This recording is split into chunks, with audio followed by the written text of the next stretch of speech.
Hi everybody, welcome to the American Banjo Museum and one more of our virtual at noon programs. Today is Thursday, May 14th, and we're live out on Facebook Live right now. My name is Baier, I'm the Executive Director here at the museum. We've been doing these programs since mid-March, every day at noon, hoping to fill your banjo fix. One thing that crossed my mind is that we've never actually done a tour of the museum. We've shown you little parts here and there. So today what we're going to do, in anticipation of the big day when we can actually open our doors to our guests again, we're going to take you right from the street into the American Banjo Museum. We're here in Bricktown. This is the arts and entertainment district of downtown Oklahoma City. So if you visit Oklahoma City, there's almost a certainty you're going to end up in Bricktown one way or another. There's lots of restaurants and some shopping and a lot of things to do and see. It's a beautiful day here in Oklahoma. This is the kind of weather the Chamber of Commerce looks forward to having. So we're glad we can be outside and share this day with you.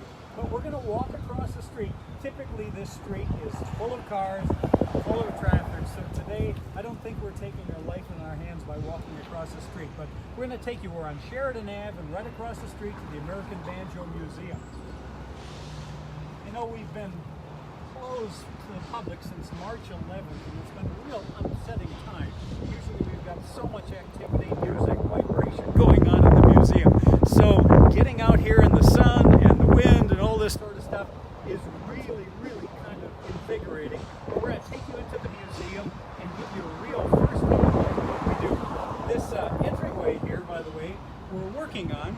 I thought we'd have it done by now, but all these steps are going to be covered with new tile. There's going to be welcome to the American Banjo Museum logo on. And up on the landing here, we've got one of our banjos in tile that's going to be with our logo right there. That'll probably be done by the time you get here to visit. Let's go inside and see what we've been up to. This Banjo key, if you're one of our regular visitors, opens every door in the museum, and I always keep it with me. So you can be among the first to walk through the doors here and see what we're going on in the American Banjo Museum. As we come in, when you look to the right, we have our gift shop. This is run by Margie Smith Robbins. She's been a long, long time employee and invaluable source of spirit and work ethic here at the museum. She takes care of this, so if you need banjo recordings, t-shirts, just about anything banjo related, you can get it here. And also a lot of this stuff is available online. Right across the way here is a fun little exhibit for oh yeah, there he is across the way here. This is a fun exhibit that a lot of people spend a lot of time in. We call it our Learning Lounge. This is sponsored by the Kirkpatrick Family Fund here in Oklahoma City, as well as the Deering Banjo Company. What we do here is we have different types of banjos for the major types of banjo styles, different styles, ukulele, five-string bluegrass, that sort of thing.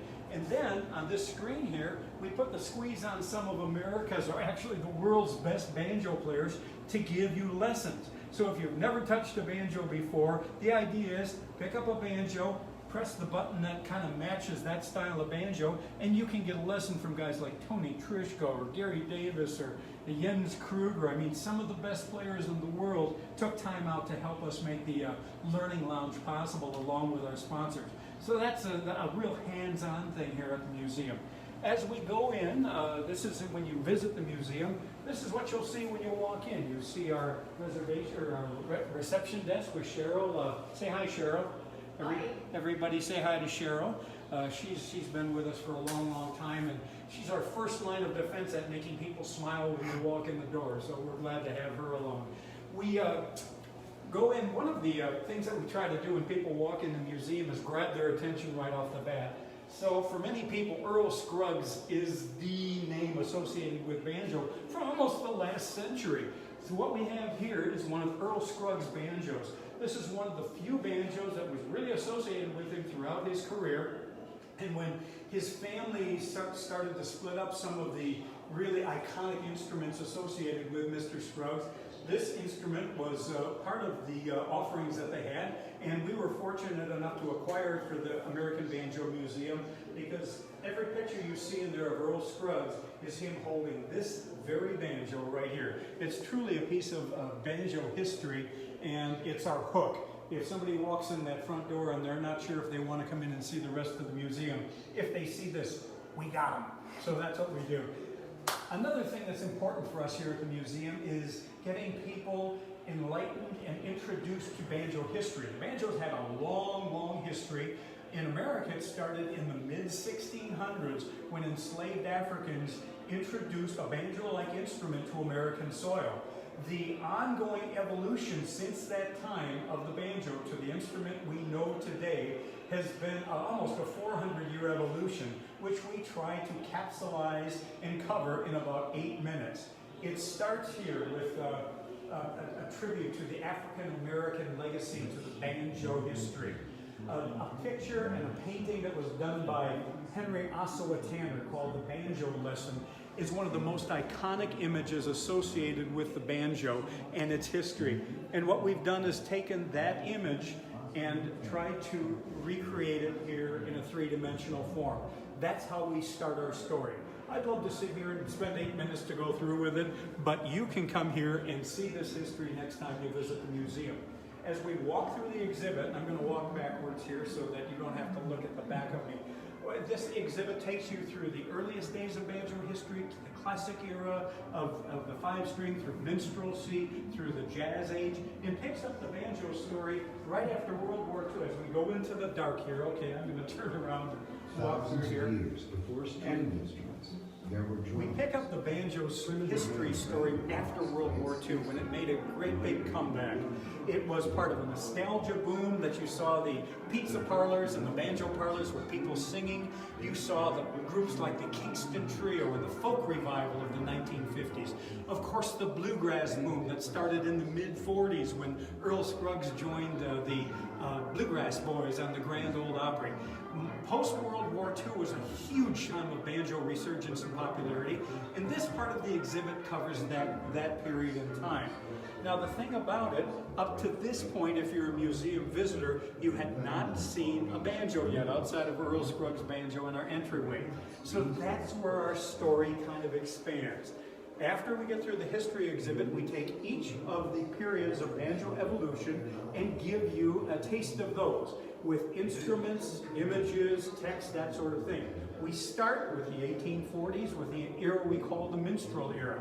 While very, very sadly associated with minstrelsy, the performance in blackface of folk tunes by banjo players, by white banjo players, by the way, it was also a time of great banjo strides in construction and dissemination of standards in tuning, playing, and repertoire. So the minstrel era, while, like I say, a really balancing act between its history that we'd like to forget, it really has a great history in the period of, or in the sense of it created manuscripts that help people learn how to play the banjo, standards in tuning, construction, and repertoire. By this point in time, most of the banjos had this extra fifth string on them.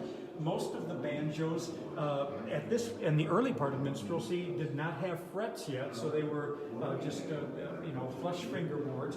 But most of the banjos by the 1840s were starting to get hardware that allowed you to adjust the head tension. Some of it was kind of experimental or primitive in nature, but all the instruments from the collection in the Banjo Museum from the minstrel era are showing different experiments in head tensioning hardware.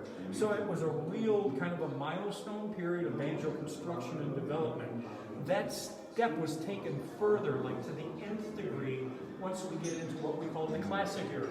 During the classic era, banjo design and construction was taken to newer heights.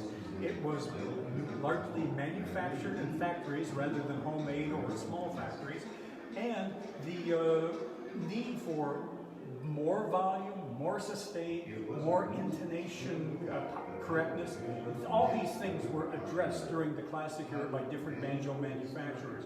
So what we have here is 25 or 30 of the most iconic instruments from what we call the classic era. During this time period, the low musicianship that was associated with minstrelsy was replaced by really strong musical standards. Different sized banjos were introduced to mere voices in the symphonic orchestra, and banjo players during the classic era were expected to be able to play actual notation, just like a piano player might read today. In those days, banjo players were doing the same thing. They were part of banjo orchestras that were part of colleges and social groups. But again, the musicianship associated with the classic era, as well as the instruments that came out of it, represent a real high point in banjo evolution. Now the thing about it is music changed at the end of the last century. America was starting to embrace its own new music. We were starting to embrace ragtime, which evolved into early jazz.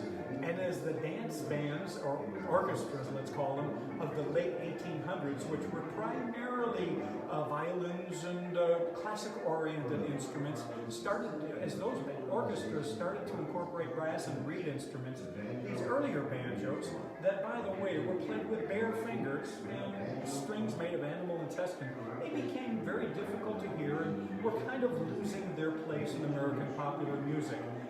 As the jazz bands started to come in during the early 1900s and into the 1910s and teens, and brass and reed instruments found their way into those bands, the banjo needed to do something to be heard. So what you saw was a very quick evolution. These 5-string banjos of what we call the classic era, the banjo players started to play them with plectrums, picks, rather than using their bare fingers. And they started to not strum on that 5th string, because what they were doing was playing more chords than those melodic or individual notes that were associated with banjo playing during the classic era. So when the banjo players started to play chords which were strummed with picks, that 5th string got in the way. Another thing that happened very quickly is that these gut strings on these earlier instruments started to get replaced with steel strings. All those things made for a very quick evolution of the banjo, from the 5-string open back classic era banjos that you see here to what we refer to as jazz banjos.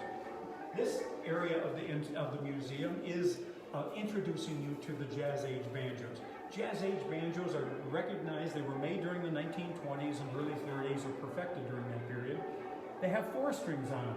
That 5th string, the drumming string that got in the way, was eliminated.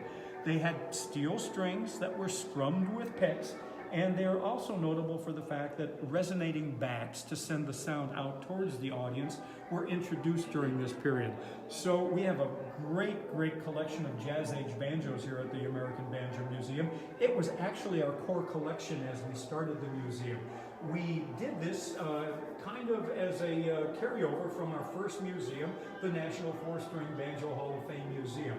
When we first opened the museum, we were strictly focused on instruments from this jazz age. One of the reasons for that was not only because of the music associated with the period, but because these jazz age banjos were so wonderfully decorated with carving and painting and gold plating, inlays of mother of pearl and abalone, and on this particular one here, inlays made of elephant ivory that's scrimshawed. It's just an amazing period of banjo art. So the jazz age stands out for not only the music associated with the banjo during that time, but the fact that the banjos were literal works of art when you get a chance to take a look at them.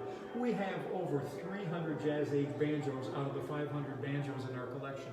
So you can see we've got a real strong representation of these art banjos from the 1920s. What everyone forgets is that after the 1920s, the banjo basically died, I'm sorry to say. Music changed. During the 1930s, we had let's put it this way, you had the stock market crash of 1929, and then you had the banjo being, replaced by the guitar and dance orchestras. Music was getting more subdued. People were not dancing the Charleston anymore. They were, dancing the kind of swing and big band music that came out of the 1930s. So the banjo was kind of put by the wayside, and the guitar replaced the banjo and dance bands. And then we had World War II, which virtually all of the manufacturing, including that of banjos, was turned over to the war effort. So during World War II, even if you wanted a new banjo, you couldn't buy one. So the banjo had this period of latency that was really, kind of a downside after the beautiful mainstream popularity during the jazz age. But what happened was after World War II, this huge resurgence in popularity. And that's where our story picks up the banjo. Right after World War II, you had what we call bluegrass music today coming out of the North Carolinas. There were pioneers of the bluegrass banjo, guys like Stuffy Jenkins and Wade Manor and such. But it wasn't until Earl Scruggs took that three-finger picking and kind of perfected it, or took it to a new level, and introduced it into Bill Monroe's Bluegrass Boys back in 1945, that you really saw a resurgence in popularity of the banjo.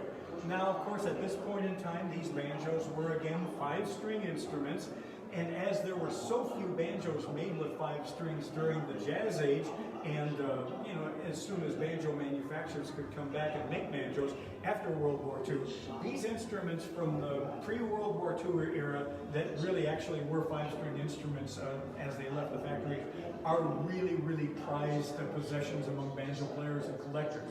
However, many banjo players started taking pre-war tenor and plectrum banjos, removing the 4-string neck and adding 5-string necks to them. So they got that sound of a pre-war Gibson banjo, but they had this new style, or this new neck made for it, that allowed them to get the sound of a pre-war instrument without the huge price tag that the pre-war 5-string banjos were commanding. So as we take our little tour here, what we did is, of course, introduce you to those wonderful pre-war instruments, and then picked up the story of some of the more modern banjos. These are more recent Gibson banjos that were made to emulate the earlier banjos of the pre-war era. And then we had, of course, the biggest question in the museum for many, many years was, who makes banjos today? So this particular part of our museum is sponsored by the Deering Company, and as such, we wanted to show folks what Deering has been up to. They make a huge array of banjos out there in California. Just about anything that any banjo player would want, you can find, and the Deering Company can make you.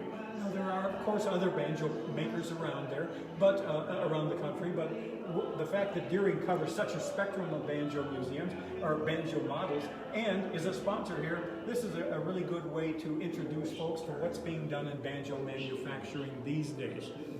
Now, after World War II, there was also one more aspect of the resurgence of banjo popularity that we pay tribute to here in the museum, and that, of course, is the folk revival. When we talk about taking American traditional folk music and taking it mainstream, that happened after World War II, completely unanticipated. You had guys like Woody Guthrie and Pete Seeger and the Weavers. They were the architects of this revival. But when a group like the Kingston Trio got hold of a song called Tom Dooley, they made folk music mainstream. And these folk banjos with their long necks, a la Pete Seeger, became the visual dynamic of the folk world and the banjo during the late 1950s and 60s. So we have a wonderful representation of these folk banjos, including Dave Guard, his Pete Seeger model. Dave was a founding member of the Kingston Trio, and the fact is that this was the second Pete Seeger banjo ever made, and Dave Guard bought it when he went to the Vega Company with Bob Sheen to buy it. It's a real piece of banjo history, and I should say this one over here. I'm sorry, Lucas, I was pointing at the wrong banjo. So, but this is, again, Dave Guard's Pete Seeger model, just as Dave left it, with the head and the strings and the special Kluson guitar tuners that he put on it that are truly non-traditional banjo pegs, but are really, really a piece of banjo history. So we are delighted to have that piece of banjo history here at the museum and be able to share it with everyone. So basically, that's our first floor. It kind of closes off with a little tribute to Eddie Peabody, the Banjo King, as we show one of Eddie's last banjos. That was a donation to us from Eddie's son, George. It's really, really a nice way to set people up as they enter the elevator here and head up to the second floor, where we have a lot of Jazz Age banjos. I'm going to get you on the elevator here as soon as it shows up. But while we're waiting for the elevator, again, thanks for joining us on this wonderful little tour. I hope you're getting a kind of a sense of what you'll see when you visit the American Banjo Museum. So as we head upstairs, we'll pop on the elevator. I could take the stairs, but that would make for a bumpy camera ride. So again, thanks for joining us today. And when the elevator doors open, I'm going to ask Lucas to turn around and give you the view that most people see when they get off the elevator. By design, this was our oh wow room, because virtually everybody that gets off the elevator and they see this room, they say, oh wow. And there's a reason, a good reason to say oh wow, because what you see here is a gathering of jazz age banjos and banjo art that you wouldn't see anywhere else.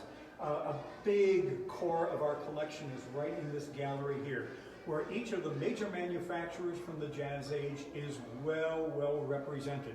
Almost every model from every major manufacturer is seen here in this exhibit. And I'd like you to pop around here and take a look at this photo. This is Jack Canine. Jack Canine is the benefactor and founding member of the American Banjo Museum. He, along with Brady Hunt from Midwest City, had the idea of getting this museum going. Jack Canine, without a doubt, made everything you see here happen because of his vision and his support. Jack is a industrialist from Indiana, and he owned the Banjo Corporation for many years. In response to his great business success and the company name that he worked with, he wanted to share the history and heritage of the banjo with the American public. And because of his financial support and belief in the importance of this mission, this museum exists. We thank Jack Canine for that every day we walk through the door. But again, back to the exhibits here. This second floor is full of these jazz age banjos, but there's a lot more. Let's swing around back here. If you tuned in a few weeks ago, you saw the Hall of Fame introduction. The Hall of Fame was introduced in 1998 as the National Four-String Banjo Museum Hall of Fame, and during the first years of the Hall of Fame, up until 2014, the Hall of Fame honored over 71 individuals and entities in the four-string banjo world. But as our museum's mission grew to embrace all styles of banjo, so did the Hall of Fame. So in 2014, our Hall of Fame started to embrace all styles of banjo. Earl Scruggs, Mr. Scruggs. Earl Scruggs was our first inductee in the five-string performance category, and since then we've been inducting and bringing in all types of banjos into the Hall of Fame, and we are really delighted that the banjo world is embracing that tack on our part, because we want you all to know we love all kinds of banjos here. We've got so many jazz age banjos, sometimes it seems like the other styles are not as represented. I have to say, yeah, with as many jazz age banjos as we have, we got a lot of balancing to continue to try and do. But that's our goal, and our goal is to balance and embrace everybody in the banjo world. And if you're a part of that family, we're glad you're watching today. Let's just take a quick peek in this room over here. This is Your Father's Mustache exhibit. For many of you, you would remember Your Father's Mustache as being, we called them banjo parlors back in the late 50s, 60s, and early 70s, where people would go in, banjo players would play, and guys would sing along. Shakey's Pizza Parlor was a good example of those things. Well, Your Father's Mustache clubs were in all major cities around the United States, and they did just that. They kept that banjo music alive and people having a great time after World War II, when this nostalgia boom was going on. So we took this room over here and we decorated it with a lot of artifacts from Your Father's Mustache nightclubs. You know, the stained glass and the red walls and the signs and all that sort of stuff. And around the perimeter of the room is a nice history of Joel Schiavone and his mission to keep the banjo alive in post-World War II America. So it was a really fun time to put this exhibit together. And the great thing was, when we opened it, Joel Schiavone, the founder of Your Father's Mustache, brought together a reunion of banjo players who had played at Your Father's Mustache clubs back in the day. And they all came here to Oklahoma City, and we had a great party. They performed prior to the Kingston Trio in a concert, and you know, I have to say, the audience loved them just as much as they loved the Kingston Trio. So the music of Your Father's Mustache is obviously timeless, and the way these guys presented it was really a memorable occasion.